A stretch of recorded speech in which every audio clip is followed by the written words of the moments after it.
Mental hygiene is just as important as washing your hands. We need to disinfect our thoughts. It takes discipline, it takes work, it takes consistent effort over time by putting in the right habits. From To Be Magnetic, this is the Expanded Podcast with your host, Lacy Phillips.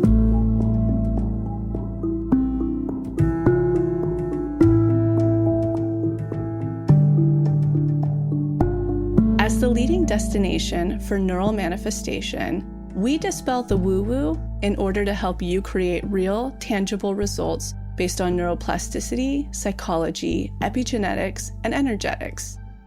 Our goal is to normalize the practice of manifestation and empower you to get into the driver's seat of your life in order to manifest the experiences, relationships, and things that most align with your authenticity. Part of our manifestation process entails expanding past your limiting subconscious beliefs. Therefore, by tuning into this podcast with interviews from experts, thought leaders, spiritual teachers, scientists, and those with neural manifestation success stories, you're starting the process of expanding your subconscious in order to see to believe that anything you desire is possible. And by pressing play, the process begins.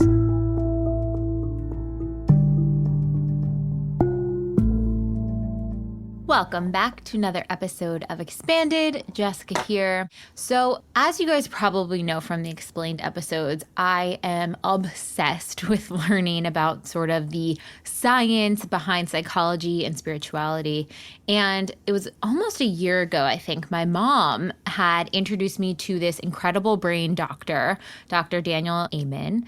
Dr. Amen is a leading psychiatrist and brain health expert. He's authored and co-authored over 40 books and 85 scientific articles, including a New York Times mega bestseller, Change Your Brain, Change Your Life, and Your Brain is Always Listening. His clinic is all over the U.S., and they have run over 200,000 brain SPECT scans, which measures the blood flow and activity in the brain to more accurately diagnose and treat needs. So what I really loved about Amen and his clinics and the work that he's doing, he started to share some of his consultations on his IGTV, and it really helped to paint the picture behind what it looks like to get a brain scan, what's happening, and the things and warning signs to look out for. And while not everyone maybe is able to get a brain scan or has access to something like that, you can 100% use some of the remedies to help get your brain in its best health. Dr. Amen has helped countless celebrities, including Justin Bieber, Miley Cyrus, Raven-Symoné, Jay Shetty, Annalyn McCord, Brittany Ferlin. The list goes on and on and on. And he has a model of brain health that we're going to get into in the episode of how to best support your brain through his Bright Minds model. And I feel like the brain is one of those things that are the overlooked organ in the body. We talk about, liver health and heart health and gut health, but the brain is really one of those central systems and organs like any other thing in the body. And based off of past traumas and how we deal with things emotionally, healing past traumas through reprogramming, like with our work, and then also how you eat, how you interact with the world around you, the toxins you expose yourself to, it can put your brain at different levels of health. And so the goal really is to have the healthiest brain possible to optimize everything that's going on in your life. I also wanted to share with you, which I think is really fun, and you guys can pull this up. We'll have the links in the show note. But he has two really fun quizzes. One is to evaluate your brain type, which he has 5 different brain types. Lacy and Dr. Amen get into it in the episode. And then he also has another one called What Are Your Dragons? And the dragons are sort of the emotional pieces from your past. So I took both of these quizzes, and I'm going to share with you guys my results just so you can kind of get a taste of what you can learn from him and his work, and just to try to see where you might fall on the scale as well. So the Dragon Quiz is actually the book that my mom got me that introduced me. Your Brain is Always Listening, which depicts all of the dragons. And they're essentially, kind of like the idea of limiting beliefs and where they come from and your blocks. So what I did when I first took this quiz is took a lot of the limiting beliefs and things that I found from them and applied them to doing our reprogramming work. So I went into the daily practice and picked out a DI to go along with some of the dragons. So the dragons I got was inferior or flawed dragon. You feel less than in ability, looks, money, achievement, relationships. So if you are a perfectionist or a people pleaser, you will likely have this dragon at some point. Common themes may have been that you felt inadequate as a child, you felt you weren't living up to your parents' expectations, you were bullied, cut down, criticized by peer, family, or authority figures, you frequently compared yourself to others in a negative way. Things like being a perfectionist, imposter syndrome, body dysmorphia, check, are all things that could be a reaction of this happening. And so it's so interesting that this was pulled because now I can go back into the DIs and be like, great, I already know some of these themes, but having it so clearly laid out, now I can go back in and say, all right, how can I make myself feel adequate? How can I make myself feel like I lived up to expectations? How can I support myself in the memories where I was bullied, cut down, or criticized? How can I remove comparison and not compare myself to others in a negative way and start pulling apart some of those limiting beliefs? And the other dragon I got was the ancestral dragon. These are parents or grandparents' issues that were passed down through your genes, behaviors, or cultural expectations. Their anxiety, fears, prejudice, preconceived notions, political affiliations, more or less have become yours. So essentially, some of these origins could be being a child or grandchild of a trauma survivor, the Holocaust, 9/11, genocide, slavery, abandonment, war. A loved one died by suicide close to them. They lived in a war zone, experienced early death of a parent, sibling, or parent had PTSD. So what this means is a grandparent experienced significant trauma, and because trauma lives within the body, like right now I'm carrying my DNA of my grandchild in my ovaries, which means that our DNA was carried in our grandmother's ovaries when they were experiencing those things. So it makes sense that our genes are also carrying a lot of that emotional weight. And some of those things may be in our systems as well. So this could be reluctance to compliance, rebellion, feeling guilty, feeling disappointment, anxiety for no reasons, or unexplainable fears. And so this is kind of a cool one where I can connect with my parents more to see, okay, what's a little bit more about my grandparents? Are there more things I should know, any specific trigger points, and kind of go back. But even if you don't have access to what your grandparents' trauma level was like, if you're feeling fear, anxiety, guilt for no reason or no specific cause, you can reprogram through even like the emotional clearing DI, or even in meditation and journal prompts to release it and recognize that that's not yours to hold on to. So there are tons of other dragons in there. Again, the quiz is in the link. So take the quiz, check out what your dragons are, or you could learn in depth more about the dragons in his book, Your Brain is Always Listening. And then the other fun part that I did was the brain type. So there are 16 different types of brain types. It's pretty much a 5-minute quiz that depicts your emotional mood, how you eat, what you sleep like, all of those fun things. And what's so fascinating about this is I did this quiz a few months back when I was in kind of I wouldn't call it a rut, but it wasn't a high. It wasn't like a peak, joy state. I was more kind of like, okay, yeah, I have some blocks I'm working through in dealing with this. I'm a little stressed out with maybe overworking too much or committing myself to too many things. And when I took the quiz, I got brain type 5. And brain type 5 shows heightened activity in the basal ganglia, insular cortex, and amygdala, all fancy terms if you're unfamiliar, for parts of the brain that are motivated towards a goal. So that can cause intense pleasure, but it can also, because it's so active, cause people to struggle with feeling anxious, more cautious, reserved, but they feel like they need to be prepared. It's almost like the perfectionist brain.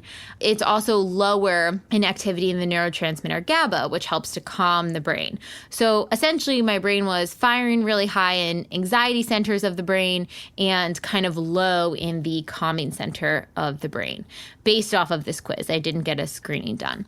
And that's really interesting because that runs alongside with the people pleasing and perfectionism and all of that fun stuff. But then I've been really doubling down on my DIs and really trying to take my self-care, as you guys have heard in previous episodes. And I took the brain quiz right before recording this, and I got brain type 1, which is the balanced brain, the healthy brain.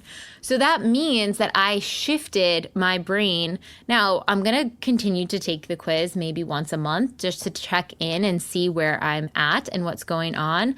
But the brain type 1 says that I'm flexible, focused, good impulse control, balanced emotions, resilient, experience normal ups and downs.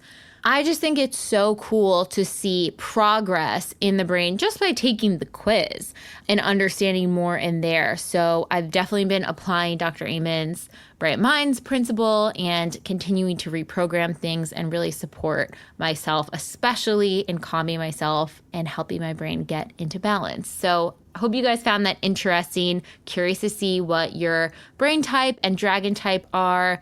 We will link them in the show notes, like I said. And I know you guys are going to love this episode. He is so incredible. Without further ado, here is Lacy and Dr. Amen.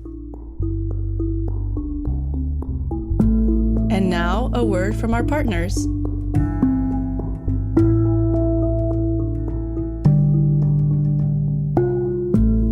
Guys, I think I have found my favorite new product from Blue Blocks. So you know Blue Blocks is the blue light blocking glasses company. Blue light disrupts our hormones and our serotonin levels and messes up our circadian rhythm and our sleep. And while I'm stacked in so many of their products, this one is seriously fixing a problem that I didn't even realize could be fixed. So they just came out with a Lumi Clip Sleep Plus device. Essentially, it's a reading light that's rechargeable in 100% red light, eliminating any blue or green light. It's with the sleep technology, which means that it is going to help calm your nervous system and help produce melatonin, prepare your body for sleep. It is perfect as a little clip-on reading lamp before bed. It has a flexible, adjustable neck, and then you can kind of just clip it onto your book and screen it over and read your book and turn it on that way. It has an 8-hour battery life, so you can recharge it and then clip it. Completely portable. The other fun thing you can do with it as well is if you don't have Lumi red lights in your bathroom, when you get up to brush your teeth or wash your face at night, or even if you get up in the middle of the night to use the restroom, having this clip in there is going to be key because it will not wake you up. It will keep you calm. You don't have to pee while keeping your eyes closed to keep your calm sleep cycle if you're anything like me, because that's what I do. You can just bring this red light with you and it'll keep everything in balance without needing to turn on your light or pee in complete darkness. So at night, what tends to happen is Daniel and I have our Lumi red light plugged in that's on his side of the bed. But if he decides to go to sleep first, then I have to continue reading my book and then at some point get up, walk around the bed and turn the light off, which is kind of a pain in the behind. So this light is solving all of my late night reading problems by being able to clip onto my book, and I can control the light and read my book easily and fall asleep when I need to. It has been so useful and I've been using it every night. The other really cool thing that this clip does is you can clip it on the side of your laptop or your computer and angle it towards the screen. And so we know our computers are emitting blue light that isn't good for us and keeping us awake and not good for our hormones all day long. But if you put the red light on it, it starts to cut some of that blue light out. So during the afternoon, as the sun starts going down, maybe you can't get off your computer. And yes, you have your red light glasses on, but now it's protecting the rest of your face, neck, skin, everything else exposed to the blue light, and will get you feeling so much better and more prepared for sleep. It is super affordable, and I am so excited. I cannot stop using it every single night. They have 3 different brightnesses on it, 25%, 50%, and 100%. So if you are interested in testing out the Lumi Clip Sleep Plus or any other Blue Blocks and blue light blocking products, you can use code MAGNETIC, MAGNETIC, to get 15% off. So as you guys know, we are huge fans of Beekeepers Natural over at To Be Magnetic, and we are so excited to continue partnering with Beekeepers as podcast sponsors. One product I know I've mentioned before, but I think it's so perfect, especially giving this episode that's all about brain health, is our Be Smart Brain Fuel. So this is the supplement I probably have recommended the most to people, because whenever anyone is having brain fog, they just got over being sick, or they didn't get a lot of sleep the night before, maybe they were just traveling and they had some jet lag and brain fog, this is the best thing I have found to help clear it. It has all organic royal jelly, ginkgo biloba, and other natural ingredients inside of it, which really support neurotransmission within the brain. So the royal jelly, aside from having tons of minerals and vitamins, also supports acetylcholine to help support a healthy brain. It has nootropics, an herb to enhance brain function by supporting the brain's ability to learn and retain information, and ginkgo biloba, which is an adaptogenic herb that contains antioxidants that help boost blood flow to the brain, which nourishes your hungry brain cells. And as you'll learn in this episode of Dr. Amen, blood flow in the brain is so key to keeping it in balance and keeping it healthy. This is my go-to product for any support in the brain before I'm podcasting, if I'm needing extra support and really wanting to knock out something in our deep imaginings. I will use this alongside of it to help create new neural pathways with the supplementation while also doing the reprogramming work. It is fantastic. I like to have it on hand for those days that I wake up with not a lot of sleep, for when I'm traveling, and a coffee is not the ideal remedy. This is a complete game changer. So if you would like to try some of the Be Smart Brain Fuel or any other of the Beekeeper Naturals products, you can use code TBM at checkout for 15% off. All right, on to the episode.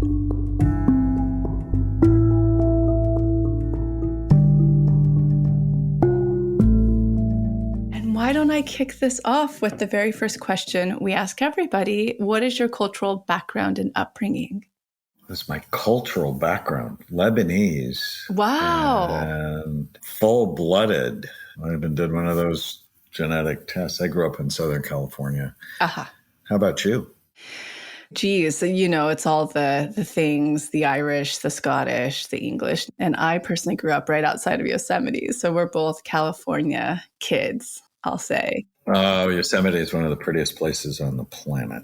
Isn't it amazing? I didn't start to truly appreciate it until my late 20s. And then I ended up actually getting a place up there and really appreciate it now. Amazing.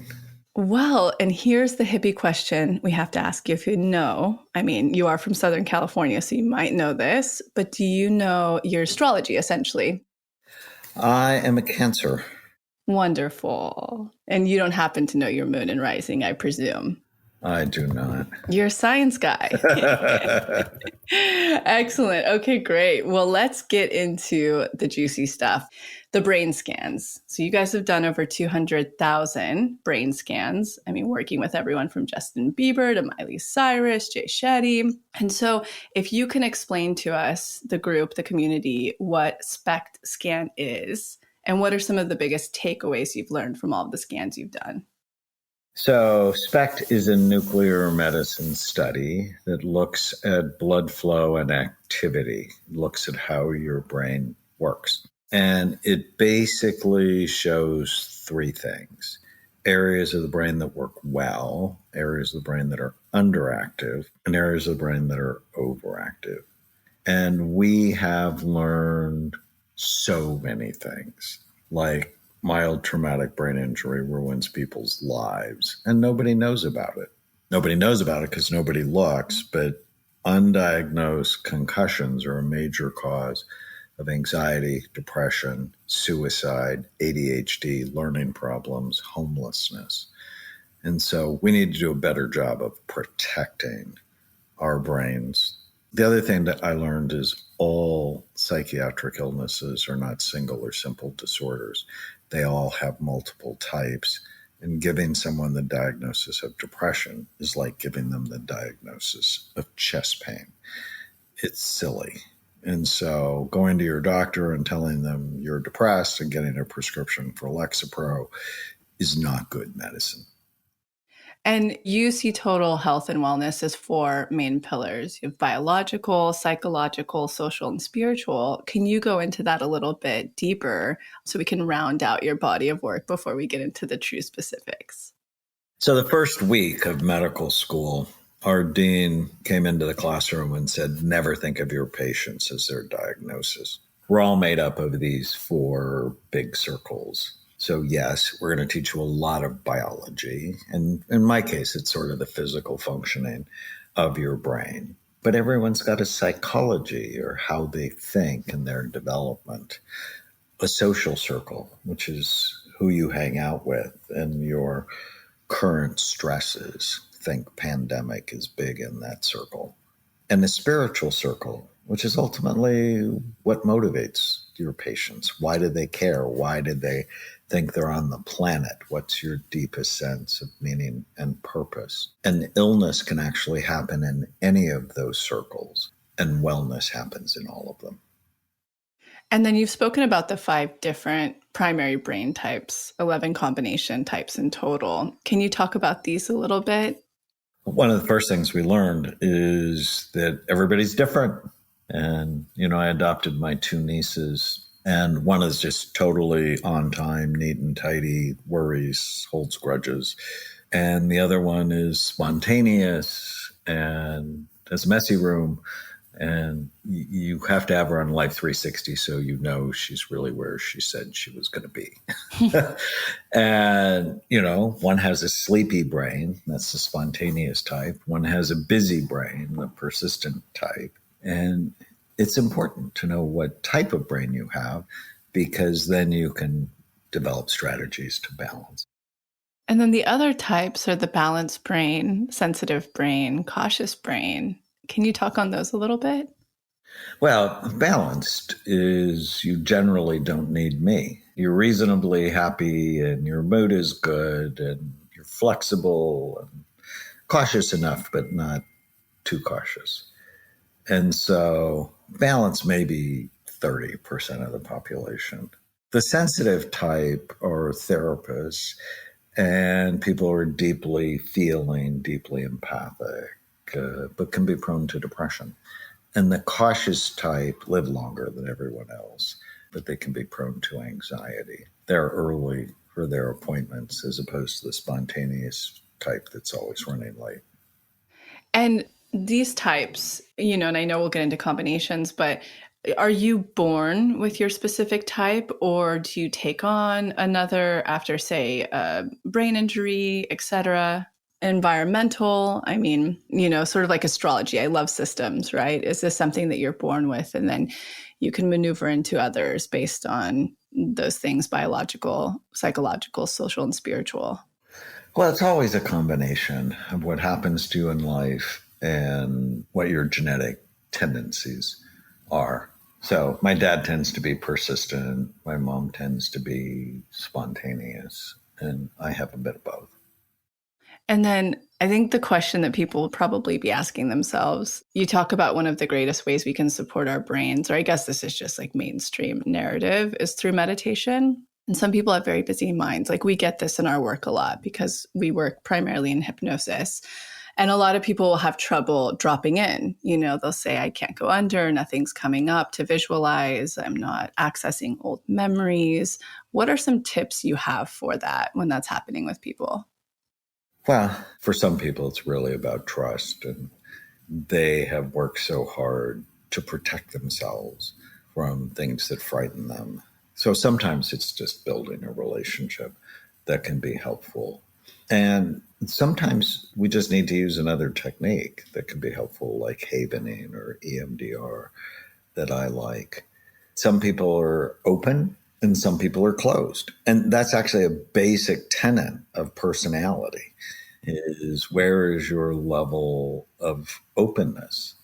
And ultimately, it's probably a brain function that if your frontal lobes work well enough, that you have empathy and you're psychologically minded. But if you had a fall and you hurt maybe the right front side of your brain, you just sort of don't get it. And how much do you think that trauma can play into this as well? Like I've noticed when I used to work with people directly that over time, a lot would start to come up, but I would notice, like you were saying, the open or closedness, I would see it as like protective. It was really hard for them to access that until, as you said, like the trust was built and the safety was felt, and then things would start to come forward. I think childhood trauma has a lot to play with it. It's more than that. It's also ancestral trauma. I have a new book out called Your Brain is Always Listening. And the first part of it, I talk about the dragons from the past. Which we're about to get into. I'm very excited for that. Breathing fire on your emotional brain. And the ancestral dragon, to me, is actually the most interesting, because it's like some of my issues may actually not be mine, that I might have gotten them from the time my grandfather's brother was killed in a train accident when my grandfather was 19. And that trauma got written into his genetic code, so that when he had my dad and then my dad had me, there could be a baseline of anxiety that I had no clue about until I explored it with my dad. That's so interesting, because I've always heard the model of like passing it down genetically through the grandmother, let's say, because it's 2 generations back. If she's developing your mom's ovaries inside of her, and, it's that DNA, the cursors that are on or off. But I wasn't aware of, say, like in your case, your father. So is that how, through your research, it's sort of being passed down as well? Like the male line as well is very possible. Well, I think, yes. And when I say it gets written in your genetic code, there's this whole new branch of genetics called epigenetics, where trauma turns on or off certain genes, making illness more or less likely to happen in the next generation. Wow. Yeah. See, I was only familiar with it. I didn't realize, of course, that it could be turned on, on both sides. So that's really so fascinating. And I'm excited to dig into the book on this one, because the dragons piece is so interesting to me, like rewriting the stories from the dragons. Do you want to get into the dragons a little bit more? Well, I love the dragons. And, when I wrote Your Brain is Always Listening, I'm like, it's always listening to the past. And for some people, they actually see the past in front of them. So it's sort of like they're always carried it with them. And I went, well, what are the common dragons that my patients deal with? The most common of all of them is the anxious dragon. And the pandemic's only made it worse. There's also my dragon, which is the abandoned, invisible, or insignificant dragon. I'm one of 7, and I'm in the middle. I have an older brother in a Lebanese family, which means you're sort of irrelevant. And a Cancer, so sensitive. And I'm sensitive. So I didn't really like it. I ended up loving it, because it means I don't have to go in the grocery business. So it turned out really good. But, I grew up with that. There's the inferior, flawed dragon, which I think is driving the epidemic of teenage suicide. The wounded dragon, that's the childhood trauma dragon. The responsible dragon, where you feel the need to take care of other people. The grief and loss dragon, so common during the pandemic. But, common before then. The death dragon, fear of death dragon, which really got exploded. They're just populating the earth right now. I talked about grief, the hopeless and helpless dragon. The one my wife has, the judgmental dragon. And childhood trauma will trigger that one. And so it's knowing your dragon. People can go to knowyourdragons.com and then just come up with strategies to calm them down. One of the best compliments I ever got, it just happened a couple of days ago. My daughter just went off to college, and we had sort of the last supper for her. And my kids looked at me and they said, you're the most consistently happy person we know. Very few things rattle you. And It's because of a lot of work. And I love that. And what has been the most significant tool, like you said, finding ways to calm them? What has been the most profound tools for you, even some that you teach and use that have contributed to you being the happiest person that they know? Well, I think it's being intentional. 1986, I wrote a program called The Sabotage Factor about all the ways my patients mess themselves up from getting what they want. And there's an exercise in there called the one-page miracle. One piece of paper, write down what you want. Relationships, work, money, physical, emotional, spiritual health. What do you want? And then you ask yourself every day, does it fit? Does my behavior fit the goals I have for my life? And if you can know what you want in a balanced way. So whenever I ask people, what do you want? They talk about money, or they talk about work, or they talk about a promotion. And I'm like, well, none of those things make you happy. It's being balanced that creates happiness. You're focused on what you want in your relationships. You're doing meaningful work. Like when my daughter brings over a guy and I go, hey, what do you want to do with your life? And they talk about money. I'm just like, no, you have to dismiss him because you won't be happy. It's like, I mean, yes, I want them to make money and be able to help support a family. But if that's the point, there's no happiness in that. And when you talked about you were going through the dragons and a few of these that have really exasperated since the pandemic, especially things like anxiety and the hopelessness and helpless, what have you seen to be the most helpful during this time for your patients that are being triggered by many of these things? You know, when the pandemic happened for me, it was March 10th of 2020. I was on a book tour for the end of mental illness, and everything all of a sudden got shut down. And I remember that night, I wrote down mental hygiene is just as important as washing your hands, that we need to disinfect our thoughts. Mental discipline is so important. And people might go see a therapist once and go, well, this doesn't work for me, and then dismiss it. And I'm like, that's insane.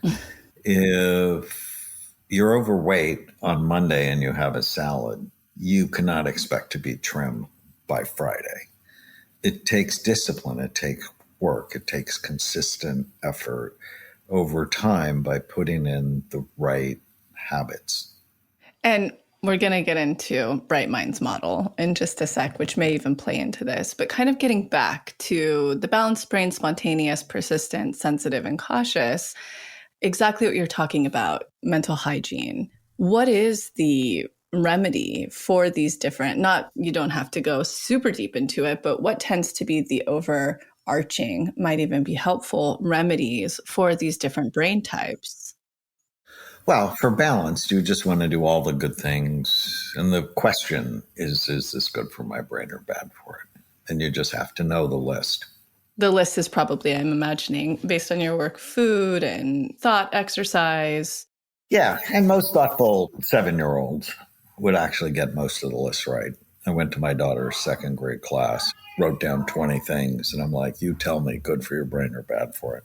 They got everything right except orange juice, which they put in the good category, but it's not good. It's Right. like whenever you unwrap sugar from its fiber source, it turns toxic in the body. So for the spontaneous type, you need novelty and exercise. It's sort of a deficiency of dopamine and doing things that increase it. And you're not going to do well as a CPA. You're just not. You need to be in a job that has newness and not so much numbers. The persistent type, you might be a good CPA. You like routine, you like consistency. If you're going to pick a religion, you become Catholic. I've seen that over and over again with the scans. Now, you may be one of the other types and be Catholic, but you tend to pick something that's predictable. The sensitive type, you need connection and purpose. And without connection, you get deeply unhappy. And the world might come at you too quickly. And so you need space and time by yourself. And the cautious type, it helps you live longer because you see the potential trouble in the future, but too much will wear you out and make you really unhappy. So meditation, hypnosis, deep relaxation exercises, very helpful. And just reminding everybody listening, there are combinations of these 11 total combination types. But what I love about this, again, is systems. Systems for me, and who knows which one of these I must be, because I love systems. It gives you a place to draw your authenticity, like a starting point, and then to start to peel away layers of programming or trauma, or as you see, like there's so many components that play into balance and happiness. And that's what I think is really exciting for anybody who does, really get into your work, is somebody sitting there, as you said, you may not be good as a CPA. And I would see this in my practice a lot with clients, is that, I would have somebody come who culturally had been programmed for years that they have to be a lawyer or a doctor to be loved, and then they started to realize, wow, I'm really an artist, or I'm spiritual, that's what drives me. And what I love about this is knowing which type you are and which combination you are gives you a basis to go, what have I picked up from societal, from family, from media that may not be me whatsoever, to work my way into homeostasis and happiness? Well, finding the right fit, so important. So many people don't fit with where they are, and that creates stress, whether it's with a partner or a job or wherever they are in life. If they don't fit, the stress really does follow them. And how do you see that playing out in scans? Like, what is the biggest, outside of, any type of injury, what's the biggest contributor to brain, like poor hygiene? Well, there's a whole section in the book on the bad habit dragons. And the worst of all of them is the oblivious bad habit dragon, where you're just never thinking about your brain. You don't read food labels. You don't really think about the quality of the air you breathe or the water you drink. And unfortunately, that one's way too common.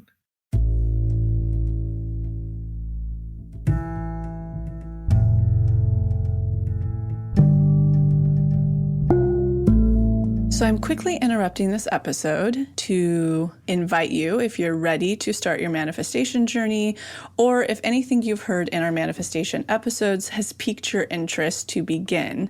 We have a la carte workshops in everything from the basics bundle, which is what we recommend to everyone who starts. It's the formula that actually teaches you how to manifest, unblocked inner child, and unblocked shadow. We also have a la carte workshops on love and money. But the real gem is the Pathway membership, because it encompasses every single workshop we have. It's a year-long membership with full access to the few a la carte offerings we have, and exclusive workshops not available anywhere else, such as the daily practice, which is what everybody in the Pathway uses, hopefully at least 3 times a week to daily, in order to truly create the new neural pathways that one needs in order to manifest, and houses the library of our deep imaginings, which is our unique hypnosis process that allows you to get into your subconscious and overwrite those old neural pathways, creating the new ones. You can use our special code EXPANDED, all caps, EXPANDED, to receive $20 off your first a la carte workshop purchase, or $20 off your first month of the Pathway. Again, that's all caps, EXPANDED, EXPANDED. Okay, now back to the episode.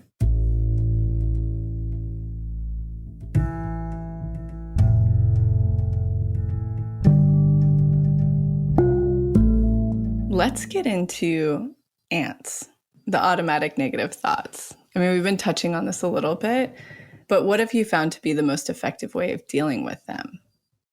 So we're all infested. The pandemic made it worse.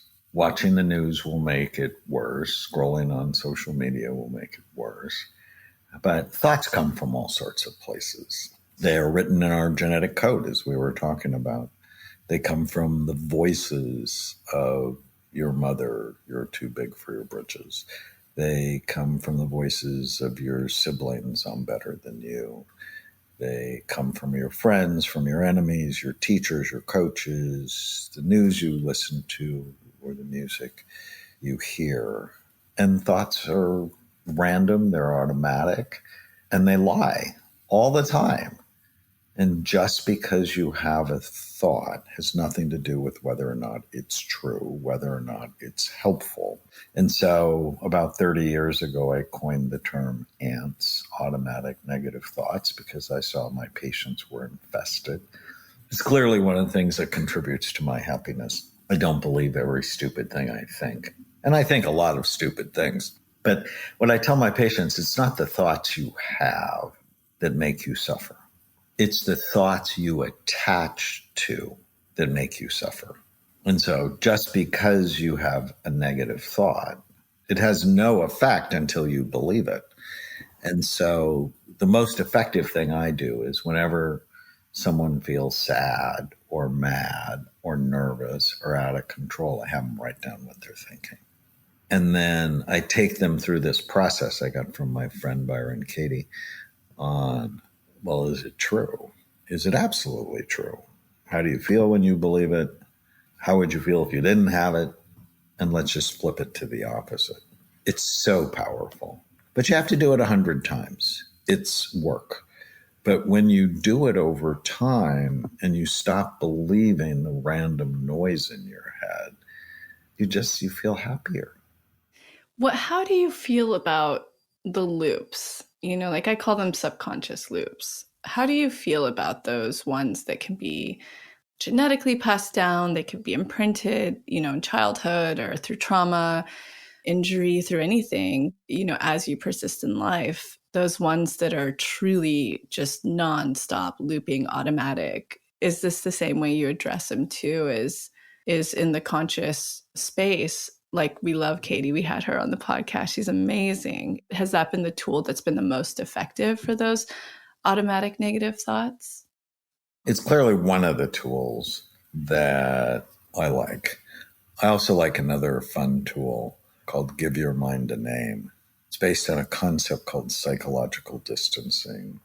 And I was interviewing Stephen Hayes, who developed the ACT form of psychotherapy. And when I heard him talk about it, I'm like, oh, that's so interesting. And it's another way not to believe every stupid thing you think. If you can give it a name, the noise in your head. And I'm like, so what would I name my mind? And it came to me almost instantly, Hermie, because Hermie was my pet raccoon when I was 16. And I loved her. Like, I love my mind. But she was a troublemaker. She TP'd my mother's bathroom. That was a bad day. One day, Hermie ate all the fish out of my sister's aquarium. Another bad day. And that's my mind. It's just a troublemaker. But, since I named her, I can choose to listen to her or not. I can metaphorically choose to put her in her cage. Or what I often do when my mind's giving me trouble, I'll imagine Hermie and I'll put her on her back, because I used to do that, and tickle her and play with her. And I'm like, come on, we don't need to attach to this. This is not helpful. And periodically I just sort of check in with her. And, most of the time she's fine. But when she's not, I get to at least think about, is it me or is it just the noise? So the risk factors that can harm your brain and keep it from being healthy, it's the blood flow, retirement aging, inflammation, genetics, head trauma, toxins, mind storms, immunity, infections, and the neurohormones, diabetes, sleep disturbances. Can you just give us an overview of those? So there are 4 circles we talked about. So if we go to the biological circle, you want to keep the physical organ of your brain healthy, because your brain creates your mind. You have to prevent or treat the things that hurt it, the things that steal it, the things that damage it.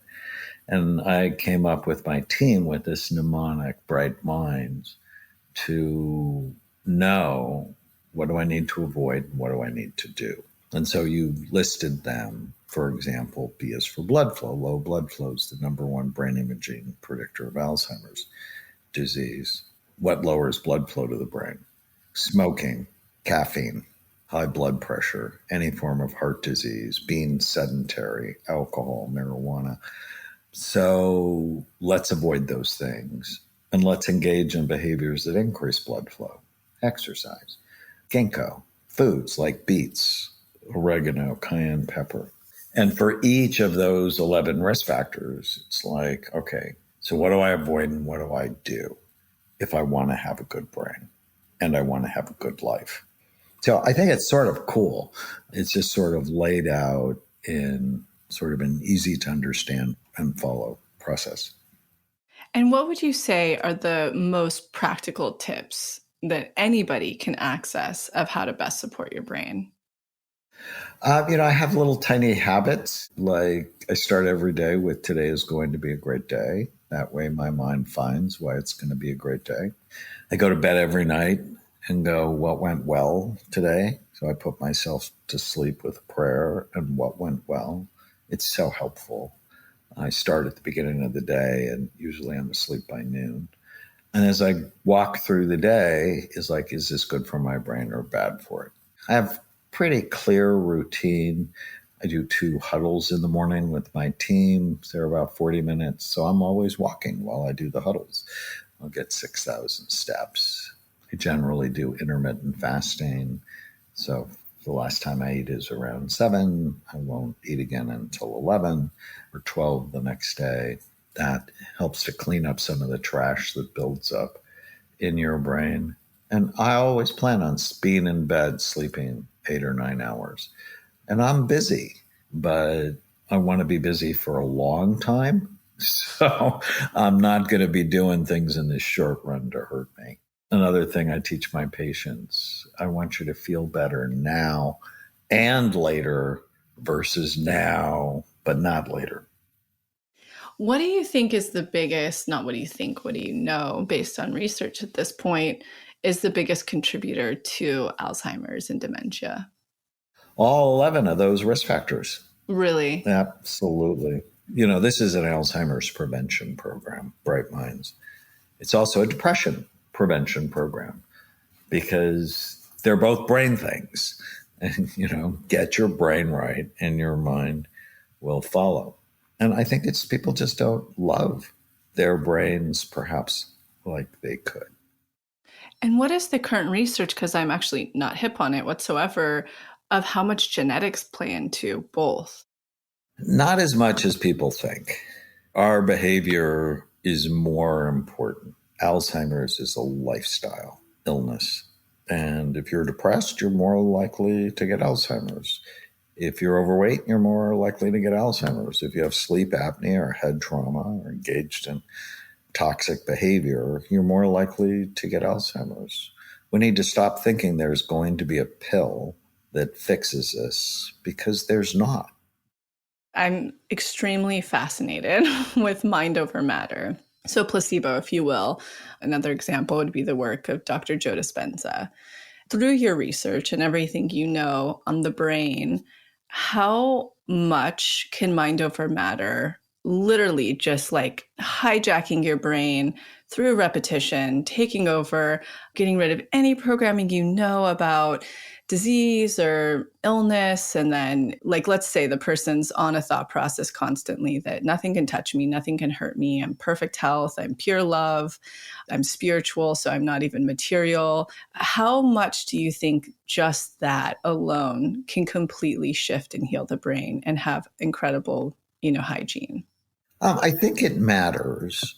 I don't think it's everything. Placebo is fascinating. That if a woman believes she's pregnant, even though she's not, her body will take on the shape of a pregnant woman. She'll stop menstruating. She may even lactate from her breasts and get a big belly. That's so fascinating that placebo can have that kind of impact. And when we talked about the one-page miracle, it's really about intention. If you tell your brain what you want, it'll help you get it. But at the same time, if you have Lyme disease or mercury poisoning, those things matter too. And I think we're too quick to make things psychological that are biological. And with that same frame of reference, or how big of a part do you think that placebo could help play a role in healing, say, something like Lyme or any kind of illness that's coming up to help really support that healing process? Well, I definitely think it matters. I think it's part of the equation where you direct your energy and your mind. I just think you have to be careful with it and make sure it's part of the four circles. Like, don't eat Doritos while thinking that, Right. Everything's perfect. I'm tracking you here. And then this is one that, especially in, like the work we focus on, something that we really wanted to know is, have you found a significant difference in brain scans between physical trauma and emotional trauma? So say head injury versus unhealed childhood traumas, what's presenting in the scans themselves and what part of the brain do they impact? Yeah, big. That's probably my most widely read set of papers. Physical trauma shows up as decreases in blood flow, cause scar tissue, tear blood vessels, break neurons. Emotional trauma shows up as increased activity, where you just can't stop watching. And, one, you want to calm down the emotional circuits. The other, you want to repair the brain. And published a set of papers on over 20,000 people showing we could separate emotional from physical trauma with high levels of accuracy. Wow. And then touch on social and spiritual aspects of overall health. Like, have you seen the two make a really significant impact on the brain, especially spiritual? Well, social, we all know if we're in a bad relationship, we feel bad. We feel stress. And social is also what's happening in the world around you. It's historic trauma. I've seen so many interesting spiritual things. I did a study on prayer. I did another study on meditation. I did another study on Qigong. And having a deep sense of meaning and purpose just helps you live longer. I remember I got to scan Byron Katie, who I mentioned earlier, and she had the brain of a murderer. Her brain was really awful. Wow. But yet she's the most peaceful person I know. Truly, like on another planet of happiness. It's so magical. Yeah. And it's because she's sort of figured it out spiritually, that she has a deep sense of meaning and purpose and doesn't believe every stupid thing she thinks. So I think being connected spiritually helps your brain be healthier. And then this is a really fun one, like Luke's a friend of mine and I listened to your podcast together, Luke's story. You've definitely scanned some brains, looking at drugs or cannabis, ayahuasca. There's so much research now that I see becoming very popular using psychedelic drug-assisted therapies. What are your thoughts on that with brain health, for one, and then also combating those negative neural loops? I haven't sort of come over to thinking that's wildly great yet, because my patients that do it, they get some relief and get some insight. They don't get fixed. It's like they keep going back. Now, that could be because I'm only seeing the people that don't get fixed. Right. But I think it can be helpful. I think it can be a tool. I also think we have to be careful with it. Yeah. Yeah. And then you mentioned earlier that you walk around and you say, is this good for my brain? Or you have a philosophy of eating healthy for the brain. You say, do I love what I eat and does it love me back? What have been some of the biggest brain foods, the most powerful? Or even, there's so many fad diets. What are the things to consume to help your brain, which obviously is helping your overall health? So water, because your brain is loaded with water. Dehydration makes you confused. Healthy protein, lots of healthy fat. Fat is not bad for your brain. The low-fat diet craze cause more mental health problems. Smart carbs. So we, like most vegetables, are loaded with carbs. So just make them smart, colorful, high in fiber, low glycemic, which means they don't raise your blood sugar. And then use spices like medicine. Saffron, cinnamon, turmeric, cayenne pepper, all of those can be amazing for brain function. So basically, ancient diets. Well, I'm not sure I'm going after whale blubber, but whole healthy food that you have to chew. Right. And then with that said, one thing we haven't even really touched on too much, we've talked about blood sugar and all of that stuff, but what about sugar in general? I mean, we talked obviously too about the orange juice, but sugar's in everything. I mean, even I don't touch sugar just because I can't due to how it affects me. And I'm talking like I don't even really touch anything high glycemic at all. Even my friends, that are very, very healthy, it's maple syrup. I mean, just sugar's everywhere. It is, and it's not good for you. It's pro-inflammatory. It has like no nutrients. It's addictive. It's one of the reasons we're fat and unhappy as a society. In brain scans, what do you see with that, the consumption of sugar? The inflammation will prematurely age your brain over time. So I've not done here, have a cupcake. Let me scan your brain. Yeah. Right. It's the long game. Right. And not to be redundant here. It's just a big fascination of mine. So it's really a selfish personal question. If you combine, say, placebo with spiritual, would you see a far deeper impact on brain health and healing, illness, or just like any type of brain obstacle if you were to combine the two? And when I say placebo, again, like I'm invincible, nothing can hurt me, and then having like that deep sense of purpose and connection. I think so. I think it would have an additive effect. Again, the Doritos aren't going to be helpful, but... Thank you so much for your time and wishing you a lot of luck with this book launch. Thank you so much. What a joy to meet you and chat with you about these things. You as well, and have a great day. Take care. Bye.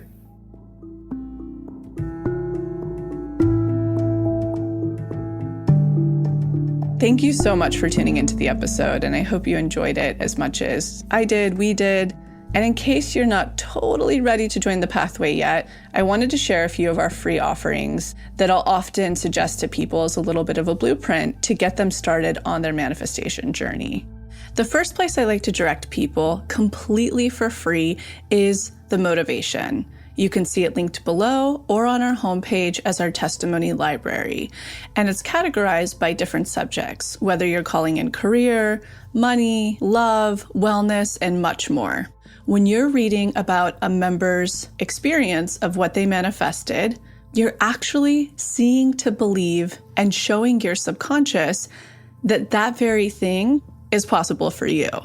The second place I like to direct people is to the free clarity exercise, which is also linked below. In it, you get to try our own unique hypnosis process, learn about the science, and some journaling prompts. And the best part about this, you'll get a tiny taste of what it's like to go into your hypnotic state, bring your subconscious forward, and create new neural pathways while receiving clarity. And the third thing, if you haven't listened to it on this podcast yet, please go back to the episode titled Manifestation 101, where you'll learn the basics of neural manifestation to truly understand this process. So go ahead and check out those free resources, the motivation, the free clarity exercise, and the episode Manifestation 101, all linked below. And in an effort to make sure to have representation in this process series, go ahead and submit any process testimonials you have, especially to our LGBTQ+ community, our BIPOC, as well as the Ys, which is anyone in the community who is 45 and over. All right, we'll be back next week.